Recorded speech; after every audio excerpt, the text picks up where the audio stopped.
Assalamu alaikum wa rahmatullahi wa barakatuhu. Alhamdulillahi wa kafa summa salatu wa salamu ala ibadillahi al-mustafa wa sallillahumma ala sayyidina wa nabiyina Muhammad wa ala alihi wa sahbihi wa sallama tasliman kasira.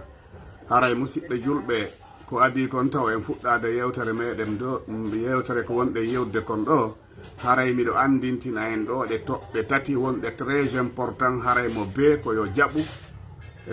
fellutugol ɗum ɗo ko ni woniri ko gonga oti kadi partasa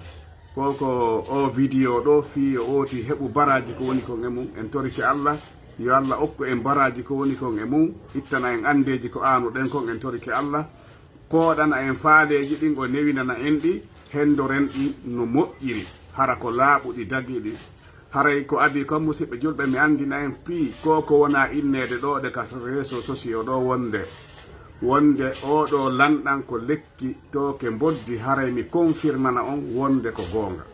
hande woɓɓe noddilan ɗo tawi boddi no soppi goɗɗo musidɗo maɓɓe ka fulawa huɓe rondimo naɓugol ka labtani ɓe indilan wonde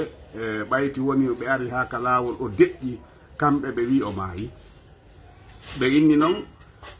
nder ko ɓe yiltitoto ko ɓe anditi ɓe noddilan mi inni ɓe wota on wattinmo dey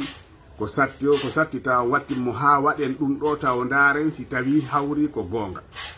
ɗulle ko ƴettugol min komi wiɓe tun kuyer hun ɗiɗi ñamir kun kuñiri kun tew yoɓe waɗu ɗum ɗon e taasi hun ndiyan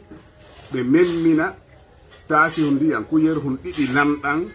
ɓe waɗa ɗum e nder taasi hun ndiyan ɓe memmina ha memmino ha jillodira e ndiyan ɗan ɓe yarnamo ɓe gera ha feƴƴa fi kala o deƴƴi ɓayti ɓe waɗi ɗum wallahi e nder wano quelque 30 minutes tawi ɓe hettimo ɓawo ɗojji o immi o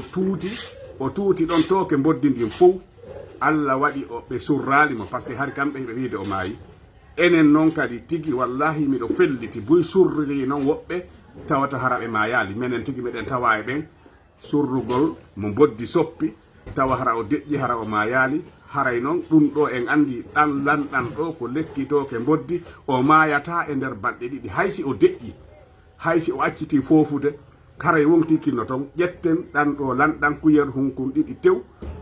kuyer hu ñamir kun kuyer hu ñamir ku ñiiri kun tew waɗa e nder taasi hu ndiyam memmina yarna woti haray ɗum ɗo ko lekki molanaki wonande to ke boddi ndi haray ko hikkitoto ɗon wonde mo barmi e barme tawata hara ko e tere salligiɗen hande kadi oti watta yile tamagol tawde ko lekki molanaki sa ari a préparani ke salligagol ngol fi kala hiɗa barmi ko barmi on janɗi o e nder tere salligiɗen ko ya ƴettu ndiyan ɗan taw atto a fuɗɗade salligi on anni oɗa ɗan ɗo toroɗa yo Allah waɗuɗan lekki waɗa ɗan ɗo e barme on si fuɗɗa salligade wallahi a yata labtani a watta lekki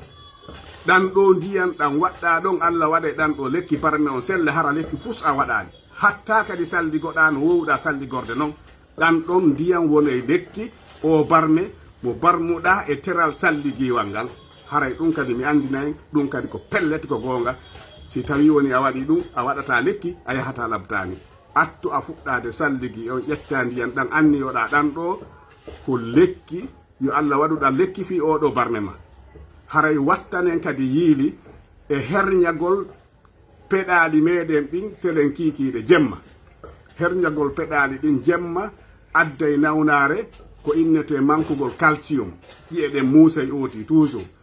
haray herñagol peɗali ɗin ko bimbi on ha e 15 heures on yo taw hakkude ɗo a herñike kala herñotoɗo hella kikiɗe o seedata e nawnare innetede mankugol calcium o haray ɗum ɗo kadi docteur ɓen kadi no confirme ɗum haray reeno ɗon e ɗiɗo tati Allah waɗa hijabo e men torki Allah yo Allah okko en baraji ko woni kon e andingol jama on e wallitagol jama on fi ko ɓe fama kon en torki Allah yo Allah okko en baraji ɗum kala partage ɗo ɗum ɗo kadi yo Allah okkuma baraji ko woni kon e mum en torki Allah waɗa en julɓe en torki Allah yo Allah o yafano e mawɓe men feƴƴimɓe ɓen enen kadi nde hiɗen feƴƴina ɗo yo Allah taw hara ko en gomɗinɓe Allah yo Allah taw hara Allah yardiken so ƴettitaen assalamu aleykum wa rahmatullahi wa barakatuh ko min Bal Ismail jeeyaɗo secteur Fatiha district Fatiha nder sous préfecture Rune préfecture Mamou